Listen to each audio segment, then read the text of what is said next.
Kebakaran hutan di Amerika Serikat menghancurkan kota-kota elit di Los Angeles pada Rabu 8 Januari 2025. Kepala Meteorologi AccuWeather, Jonathan Porter, pada Kamis 9 Januari 2025 mengatakan kerugian akibat kebakaran ini diperkirakan mencapai antara 52 hingga 57 miliar dolar AS atau sekitar 842 triliun hingga 923 triliun rupiah. Donald Trump mengancam akan mengubah Gaza seperti neraka pada Selasa 7 Januari 2025. Namun hanya berselang satu hari, ancaman itu justru seperti karma lantaran kini Los Angeles terbakar hebat. Terus untuk menghilangkan laknatullah di dunia ini hanya zikrullah, termasuk yang disebut Rasulullah SAW adalah proses belajar mengajar, au aliman au muta'alliman. Terus kula niku sangat fanatik kalian yang namanya belajar. Karena niku sing kula anggap ingkang ngilangi adab, ngilangi laknat. Kula beberapa kali terdikte oleh baca. Misalnya baca sistem geologi bumi. Itu zaman wonten likuifaksi teng Palu. Itu beberapa ahli geologi tanya saya, Pak Bahak, apa ada pembenarannya dalam Quran? Terus saya bilang, sampean baca ayat ini dengan kamus bahasa Arab yang dikarang orang sekuler. Atau bila perlu yang dikarang orang Kristen, biar kamu tidak nganggep saya ini nyari pembenaran. Selama ini alhamdulillah kadang kamus Munjid itu terkenalnya itu dikarang orang non-muslim. Tapi kadang itu ada hikmahnya. Hikmahnya adalah, tapi saya bukan berarti menganjurkan belajar Munjid. Ini ada hikmahnya adalah, madatul kalimah itu dimaknai secara benar menurut objektivitas ilmu.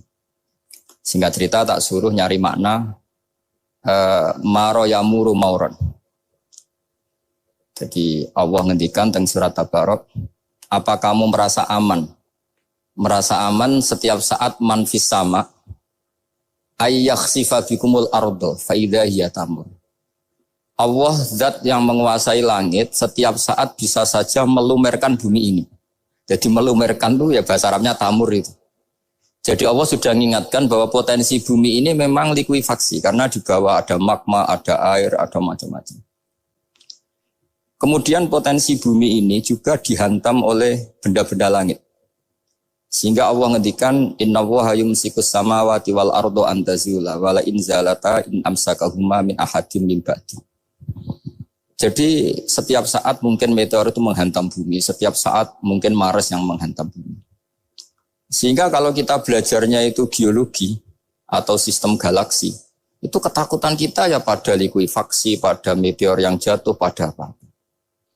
Tapi kalau misalnya kita baca yang su'ul khotimah, ketakutan kita ya akan su'ul khotimah. Tapi terus kalau lihat berita TV corona, ya takutnya akan corona. Tapi setelah distatistikkan, misalnya belajar orang yang mati karena ngelindur, itu ya terus takut tidur, karena yang mati karena ngelindur itu juga banyak. Artinya apa? Membaca itu membentuk. Dan itu artinya belajar. Saya termasuk orang yang meskipun masih muda itu gak pati-pati mati. Ini yang membedakan saya dengan Gus Nadim PD saya kalau masalah ngadepi mati. Karena bukan berarti saya mesti soleh, mesti husnul khotimah, ya enggak. Ada istilah mati yang menyenangkan dalam diri manusia, yaitu Nabi ngendikan Allahumma ahyini maka natil hayatu khairan li wa tawaffani maka natil wafatu khairan li. Sebagian doa Allahumma maj'alil hayata ziyadatan li fi kulli khairin wal mauta rohatan li min kulli syarrin. Jadi mati itu akhir dari maksiat saya atau akhir dari potensi maksiat saya. Sehingga kata Sohibul Hikam, kamu harus percaya diri bisa selamanya tidak maksiat lagi. Orang kan tanya, masa manusia tidak bisa maksiat lagi? Ya bisa saja kamu pas toat terus mati, berarti sudah tidak bisa maksiat. Jadi ulama itu melihat mati itu akhir dari segala maksiat atau potensi maksiat. Di sini hebatnya lagi-lagi GNU. Wong fasik gendho kayak apa kalau mati saya nggih.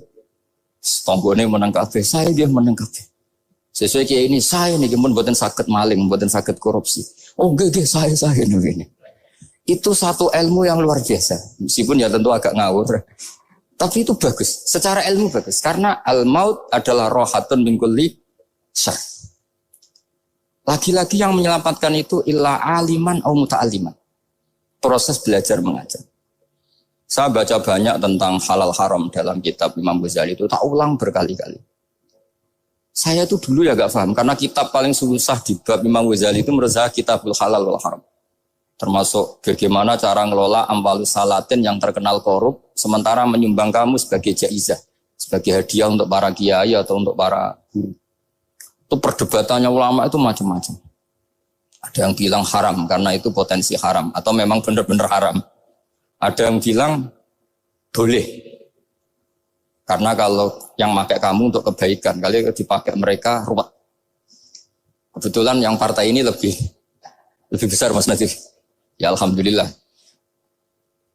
Terus dikiaskan sama ghanimah. Lagi-lagi karena baca. Saya itu pernah ditanya seorang dosen di Jogja. Gus, saya ini muslim mulai kecil dan saya peneliti, saya pernah sekolah di mana-mana. Yang ganjil dari saya tentang Islam itu satu, yaitu ghanimah. Kok kayak Islam tuh rampok gitu ya. Perang sudah, orang kafir tuh kalah, hartanya diambil gini-gini. Ya ghanimah.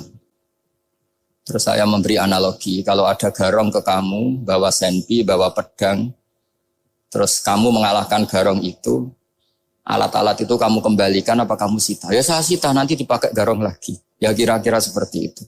Kalau dikembalikan ke orang kafir, berarti menjadi kekuatan kekafiran lagi. Dan itu harbi.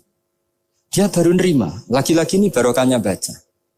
Makanya saya diminta sama sini, ya saya tentu faktor hormat.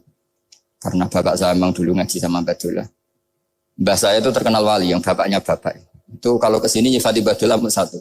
Nur disitu mondok gini itu enggak apa-apa. Pondok elek lah, kiaimu wali. Zaman itu bapak itu di kamar kursi ya masih ada kakinya. Saya dulu sering dijak ke sini sama bapak. Jadi mbah saya itu terkenal wali dulu. Jadi mbah saya itu tirakat terus sampai kapundhut itu poso terus. Kebetulan cucunya agak niru. Saya tidak niru itu karena itu Gus Zaki. Memang disuruh tidak niru. Kata mbah saya, kira usah tirakat, wis tak tirakati aku. Itu. Jadi saya, Mbah Mun juga gitu. Kowe haram tirakat, wis tak tirakati aku. Saya senang sekali. Tapi tua-tua kok mikir butuh. Nah, terus nirakati butuhku sopo. Jadi mulai jadi kiai betul Mas Nadif, saya ini sudah mulai mikir butuh. Karena saya ini termasuk orang yang kecelok alim yang enggak banyak orang menghormati karena sudah diramal sama mbah-mbah. Di dulu mbah saya Mbah Nur Sam itu kakak saya itu SMP SMA, kakak saya yang kedua juga SMP SMA. Mbah saya itu Mbah Nur Sam itu yang nganterkan bapak ketika mondok sini itu, yang ikrar karo Badullah wali Mbah Nur Sam itu. Ahli tirakat, ahli puasa.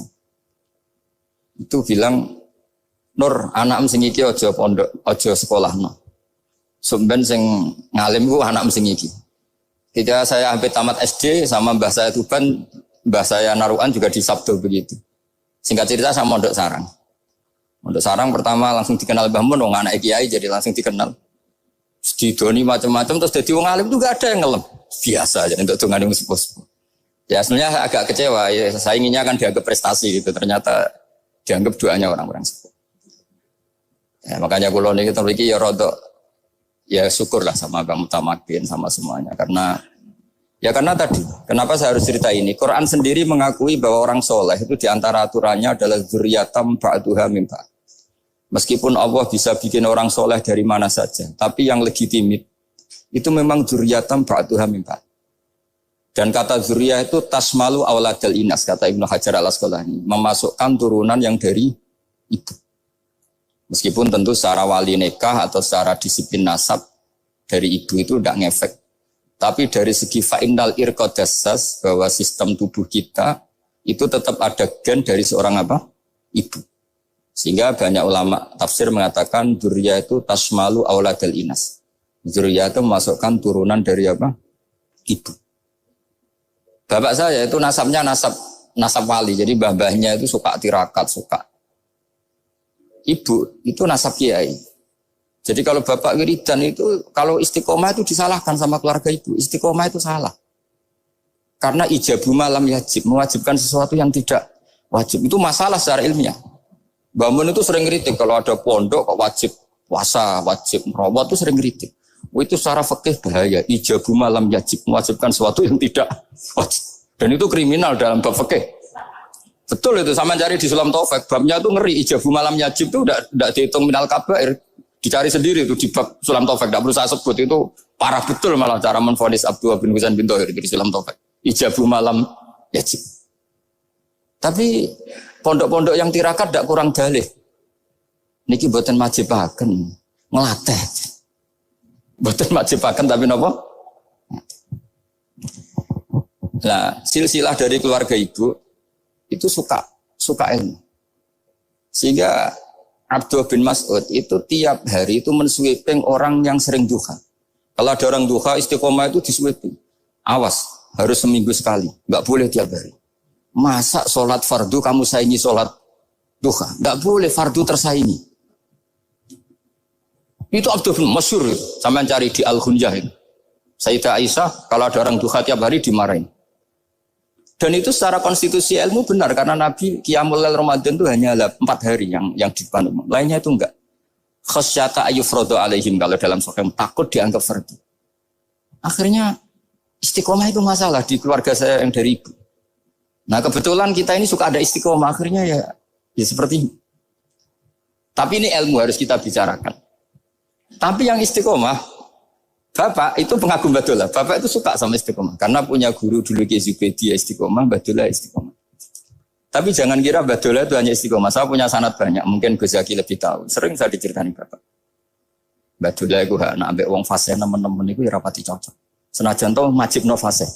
Tak takok iki ngopo. Engko nek ke fase darani wong awam untuk ganjaran. Mergo macane Quran gak fase. Padahal untuk ganjaran mergo seneng Quran. Jadi terus tak takoki bapak, niku saged damel syarat mboten? Ya ora kenek, pokoke ngono. Jadi go ngekrori. Artinya beliau ndak ingin lah gara-gara kita terlalu pakem tajwid kemudian menganggap siapa saja baca Quran salah kemudian tidak dapat pahala. Bisa saja hamalahum ala ayaqraul Qur'an apa mahabbatuhum wa iskuhum wa kada wa kada. Jadi akhirnya saya jadi tahu. Oke, secara makhraj salah, tapi iseknya benar, mahabbahnya benar, brontonya benar. Jadi sebetulnya Badullah itu punya sekian makalah tentang ilmu. Hikam juga gitu. Nur nak cah santri ngaji ihya itu jauh oleh. Saya nak ngaji hikam mojo. Maksudnya beliau entah kalau setelah itu Badullah itu melarang siapa saja santri ngaji hikam itu dilarangnya ada kelas tertentu untuk boleh ngaji hikam. Nah kenapa saya cerita ini? Karena saya masih ingat betul di antara wasiatnya Mbah Mun itu. Pirroh sebab apa Fatihah kok ihdinas siratal mustaqim bukan siratoka tapi siratal ladzina an'amta alaihim. Dawe Mbah Mun fa inna Allaha ta'ala la ya'kul wa la yashrab wa la yanqih wa la kadza wa kadza. Allah itu enggak makan, enggak minum, enggak tidur. Sehingga kita enggak bisa niru Allah. Tapi yang makan tidur itu manusia. Sehingga kalau ingin dekat Allah ya niru siratal ladzina bukan siratoka. Kita cara tidur niru Kanjeng Nabi, niru ulama, cara makan, cara minum, niru Allah tidak bisa. Makanya bukan ihdinas siratal mustaqim siratoka tapi siratal ladzina an'amta. Maka dalam beragama itu butuh master, butuh panutan. Ya tentu Mbah Mun oleh ngendikan pakai luwet orang-orang kuno. Cara Mbah Mun pakai cantolan.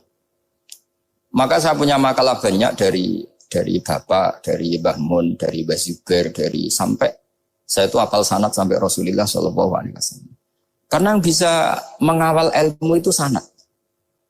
Termasuk saya di sini bawa kitab Ar-Risalah Al-Qusairiyah. Nanti saya baca beberapa panutan kita. Di sini ada Abdul Qasim Al-Junaidi, ada Abu Yazid Al-Bustami, ada banyak ulama yang ditulis Ar-Risalah Al-Qusairiyah. Dan itu yang membentuk Imam Ghazali, kitab Ar-Risalah Al-Qusairiyah. Tapi sekarang kita ini tidak belajar lagi tentang tasawuf. Tasawuf itu Abdul Qasim Al-Junaidi jadi wali itu bukan wiridannya terlalu banyak, enggak. Beliau pernah bikin satu kalimat yang menjadikan Allah itu ridho. Kalimatnya begini, kalau malam beliau wiridan gini, ya Allah, kenapa engkau ngasih rezeki saya, padahal engkau tidak butuh saya. Kalimatnya sederhana. Kalau seorang majikan ngasih servis sama karyawannya, memang butuh pekerjaannya.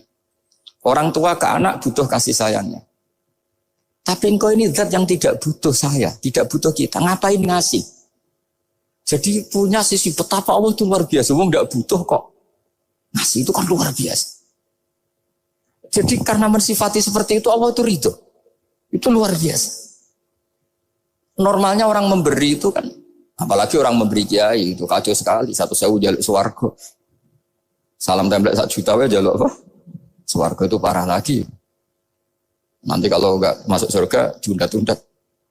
Itu ngeri lagi itu. 1 juta minta apa? Surga. Saya tidak bosan-bosan cerita ini karena ini khazanah kita. Di kitab Nailul Ma'mul itu, di kitab Usul Fikih. Saya berkali-kali cerita ini karena ini untuk menunjukkan bahwa Quran itu liqaumi ya'qilun, liqaumi yatafakkarun. Ada seorang kiai, seorang ustadz, kiai dulu. Kiai dulu itu memang orang soleh, alim terus jadi kiai. Kalau kiai sekarang tuh macam-macam, nganggur terus ingin jadi kiai. Terus daftar gitu. Ada lowongan di yayasan, masuk ingin jadi ustadz. Karena dengar ada gajinya. Dulu tidak ada seperti itu. Enggak.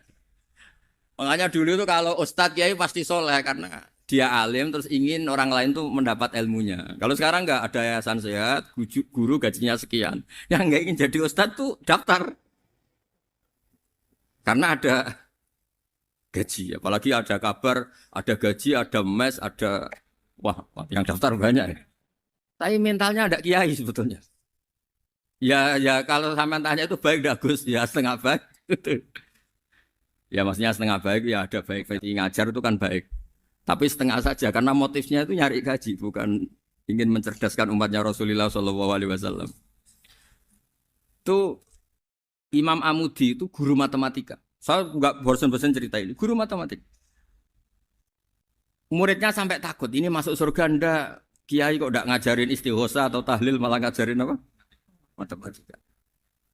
Beliau meninggal terus muridnya tanya, "Ma fa'alallahu bik?" Kira-kira gitu. Apa yang dilakukan Allah? Allah nyambut Anda gimana? Terus kata Imam Amudi, "Bagus, saya disuruh ngajar malaikat." Karena malaikat kan enggak pernah kayak anak beki gini ngaji gini. Malaikat itu enggak pernah ngaji, dia iman saja karena tahu surga, tahu neraka terus iman gitu aja. Jadi imannya malaikat tuh enggak keren kita.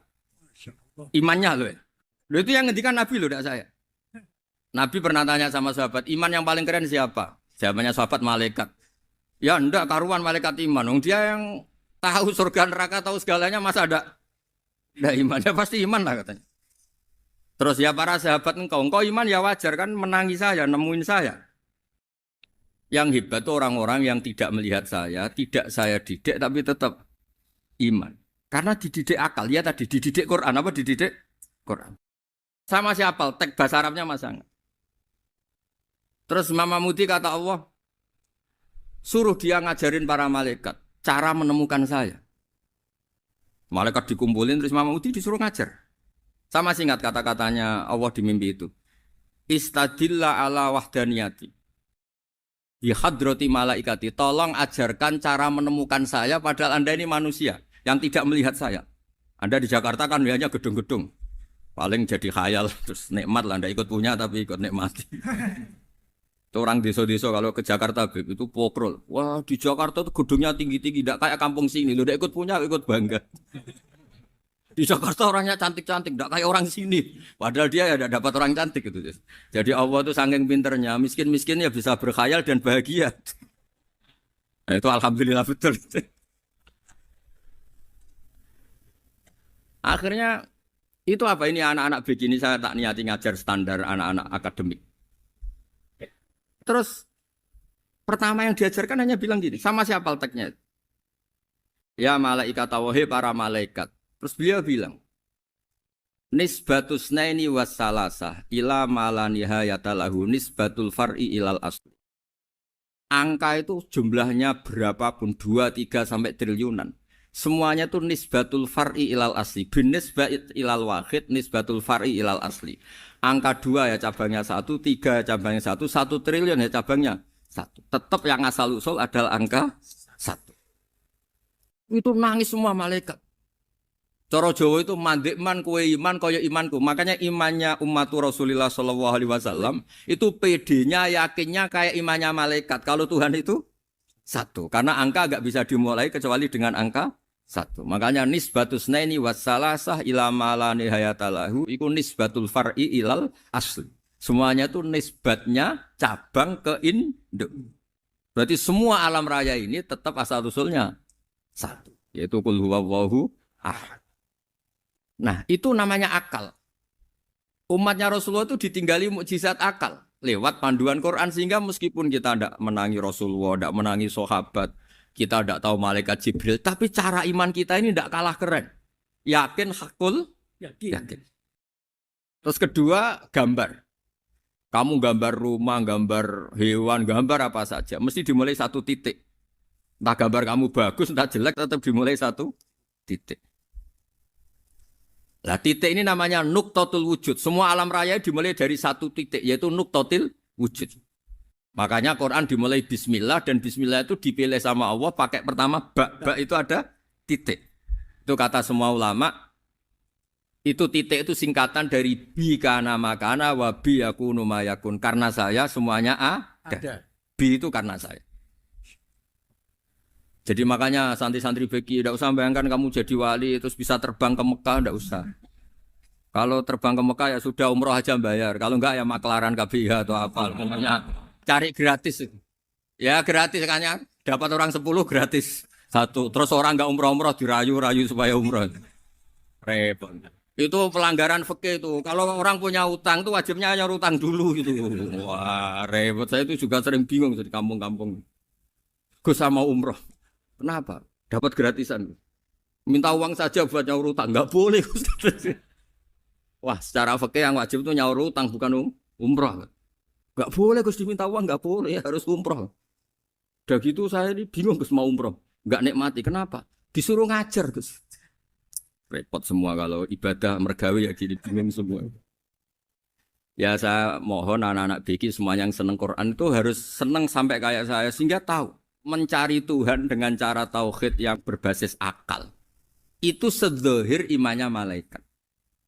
Jika di klasmen iman itu manusia ulul ilmi, kita-kita yang nekuni ilmu itu nomor 1 prakteknya. Karena nomor 1 itu Allah karuan kan syahidah wa, Allah kan enggak tertandingi syahidah wa annahu la ilaha illa huwa, terus wal malaikatu. Malaikat kan karuan karena langsung menyaksikan surga, dan ketiga apa? Wa ulul ilm. Berarti prakteknya kan nomor 1. Kalau kompetitornya semuanya manusia, ulul ilmi nomor berapa? 1 kan? Nah nomor 3 kan dari Allah, malaikat, ulul ilm. Berarti kalau kompetisinya antar manusia nomor berapa? 1 kan? Nah kenapa ulul ilmi di nomor 3 kan tapi dari Allah, malaikat, ulul. Kerennya kayak apa? Karena cara iman ulul ilmi itu enggak ada ragunya sama sekali. Kamu ragu enggak kalau 2 cabang dari 1, asalnya 1? Enggak pernah kan ragu kan? Semua gambar seruat apapun dimulai dari 1 titik. Ragu enggak? Enggak kan? Nah imannya umatnya Nabi karena dipandu oleh Quran itu seyakin itu. Sehakul yakin itu. Nah itu terus Jubair bin itu jadi iman. Am khuliqu min ghairi syai'in am humul khaliq. Terus kata Allah lagi, kalau kamu tidak percaya saya yang bikin langit bumi ya gampang dong. Kamu saja yang ngomong kalau kamu yang bikin. Paling orang sepakat kamu stres.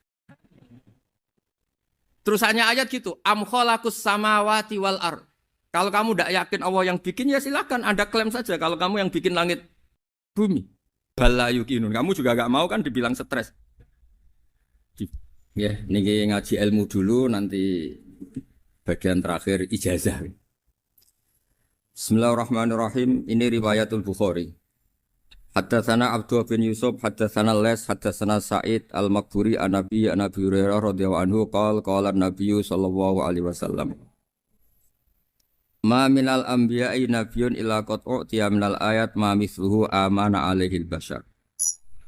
Wa innama kana alladhi utituhu wahyan awhahu wa ilayya fa arju an akuna aktsarahum tabi'an yaumal qiyamah. Dados kita tahu semua nabi itu punya mukjizat. Ya, semua nabi itu punya apa? Mukjizat. Mukjizat itu hal yang luar biasa yang memastikan manusia itu tidak bisa menyainginya atau menandinginya. Dan rata-rata mukjizat nabi dulu itu fisik. Misalnya ontanya Nabi Soleh itu kan onta tapi keluar dari batu, itu kan aneh. Aneh sekali. Atau tongkat Nabi Musa bisa simsalabim mengeringkan laut apa? Merah. Semua Nabi itu punya mukjizat dan semuanya berbentuk fisik. Kecuali mukjizatul Rasulullah Shallallahu Alaihi Wasallam itu berupa Al-Quran. Al-Quran itu konsep ilmiah. Terus kata Rasulullah Shallallahu Alaihi Wasallam, Tapi saya karena Quran itu justru berharap pengikutku besar dan sampai hari kiamat. Sekarang kita logika ya. Andekan kamu punya tongkatnya Nabi Musa. Kalau kamu suka uang, kepikirannya dijual apa dipakai? Kalau kamu suka uang, dipakai. Kalau kamu ahli suudon itu pikirannya ndak, ini asli ndak. Karena yang melihat di Turki itu ya sebagian gitu. Kalau yang suka perdukunan itu bayangkan tuh miliknya. Mungkin dipakai ngakali orang atau apa, pokoknya bayangkan tuh miliknya. Kalau yang kolektor pikirannya itu nanti ini laku berapa. Tapi kalau peneliti mungkin pikirannya itu ini asli apa enggak? Bukti aslinya apa? Repot lah. Lagi pula kalau kamu punya utang terus mau apa? Istri kamu marah mau apa? Kalau pakai tongkat. Nah, beda dengan mukjizatnya Quran itu semuanya apa? Ilmiah.